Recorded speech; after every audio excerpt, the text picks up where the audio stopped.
কয়েকদিন একটানা বৃষ্টি দেখে সবাই একদম থমকে গিয়েছিল যে কিভাবে ধান শুকা দিবে। আর তাই এত সুন্দর রোদ দেখে ধান সিদ্ধ করে শুকা দিতে আমরা সবাই ব্যস্ত হয়ে গিয়েছি। আর সেটাই আমি আপনাদের সাথে আজকে শেয়ার করছি। ধানের গ্রান যে কত সুন্দর সেটা আসলে গ্রামে না আসলে বোঝা যায় না। চারদিকে মোমো করছে ধানের গ্রানে, আর এত ভালো লাগে আসলে বলে বোঝানোর মতন না।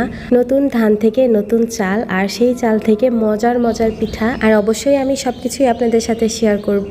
অনেক মজার মজার পিঠাও বানাবো, আপনাদের সাথে শেয়ারও করব সবগুলো রেসিপি, যাতে আপনারাও মজা মজা করে পিঠা বানিয়ে খেতে পারেন। যেহেতু আমার নতুন বাসার কাজ চলছে, তাই বাড়ির চারপাশটা অনেক উলট পালট হয়ে আছে। যখন বাড়ির কাজ মোটামুটি গুছিয়ে আনতে পারবো বা কমপ্লিট হয়ে যাবে, আল্লাহর রহমত বাসার আশেপাশে পরিবেশটাও খুব সুন্দর হয়ে ফুটে উঠবে। আর আমি সকাল সকাল উঠেই অনেক মজার মজার নাস্তা রেডি করেছিলাম, সেটা আমি এখন আপনাদের সাথে শেয়ার করছি।